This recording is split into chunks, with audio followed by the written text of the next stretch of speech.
Nous arrivâmes dans l'île. La femme qui portait des lunettes me souleva hors de la pirogue et me mena jusqu'à une hutte qui s'avéra être une salle d'eau. Elle me lava, me sécha avec une serviette de texture grossière et enduisit mon corps d'huile. Puis elle m'introduisit à l'intérieur du lieu saint et m'allongea à terre sur une natte. Cette nuit-là, j'essayais de lutter contre le sommeil et de ne pas bouger, car, même dans l'obscurité, toutes les statues semblaient vivantes. J'avais l'impression que les images respiraient, qu'elles observaient chacun de mes mouvements et écoutaient toutes mes pensées. Au matin, je me retrouvais dans une pièce vide. Je me levai et même avant que j'aie pu atteindre la porte, les femmes pénétrèrent dans le lieu saint. Leurs yeux irradiaient la puissance.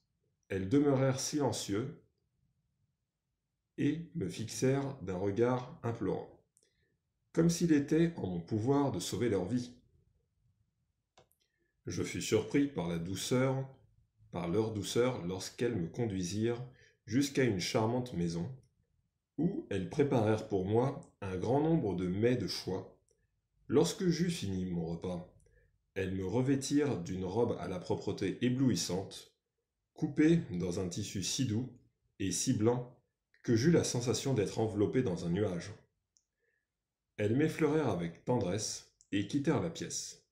Je sortis de la maison et flânai autour de l'île, baignant dans le ravissement de cette blancheur. Le vent soufflait des incantations sur la mer. Le sable doux et blanc fourmillait de mystères. Je passai devant le lieu saint et portai mon regard au-delà des vagues. En rebroussant chemin, j'aperçus soudain la déesse de l'île. C'était une image au beau visage et aux yeux de marbre qui scintillaient au soleil. Tout autour de ses pieds étaient disposés des gongs de métal, des noix de cola, du kaolin, des plumes d'aigle et des plumes de paon, des os d'animaux et des ossements trop grands pour appartenir à des animaux. Le long d'un cercle, tout autour d'elle, des œufs blancs étaient posés sur des soucoupes noires. Sa grossesse puissante et merveilleuse faisait face à la mer. Le soir venu, les yeux de la déesse luisaient comme des pierres de lune. Le vent de la mer, qui flottait à travers ses cheveux en raffia, produisait une mélodie obsédante. La nuit, elle perça l'obscurité de ses cris d'extase.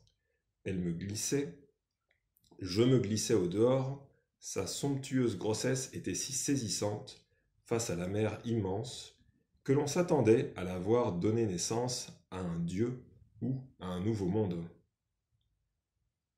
J'étais endormi dans le lieu saint, parmi les statues qui paraissaient douées de sensibilité, lorsque je fus réveillé par des coups de gong.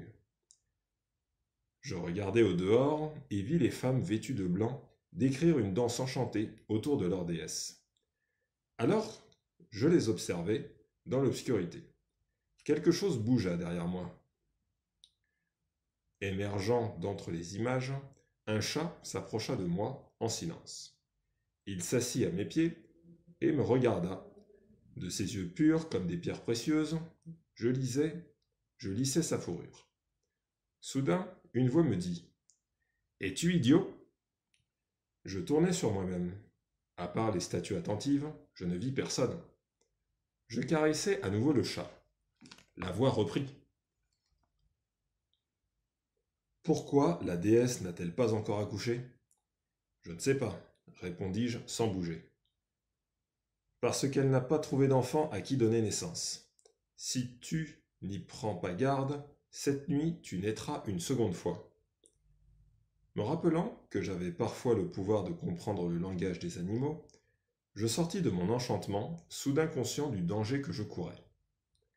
C'est alors que j'entendis de faibles gémissements. Dans un autre coin de la pièce, cachée dans l'obscurité, je découvris la femme qui avait été blessée au cours des émeutes. Elle était assoupie et ses pieds se contractaient convulsivement dans un rêve de fuite. Je la secouai pour la réveiller. Elle ouvrit les yeux et me regarda, hébétée. « Mon fils, dit-elle. « Il va m'arriver quelque chose, lui dis-je. Elle me fixa, imperturbable. « Cela ne va pas plaire à ma mère, ajoutai-je. Elle se mit à pleurer sans pouvoir s'arrêter. Elle-même avait perdu son fils dans l'émeute. « Fuyons, lui proposai-je. Ses pleurs cessèrent. Elle se leva lentement.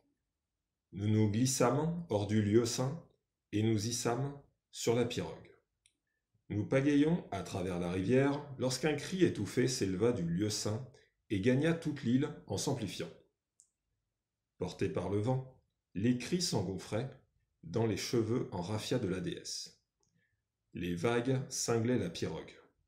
Nous pagayions sur les eaux agitées avec la fureur du désespoir.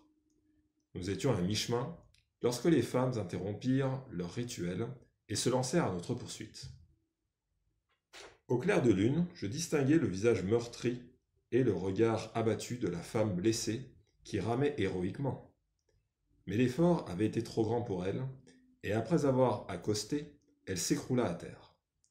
Je tentai de la ramener avec un peu d'eau salée, mais elle poussa une longue plainte de résignation et put seulement articuler « Mon fils, mon fils ».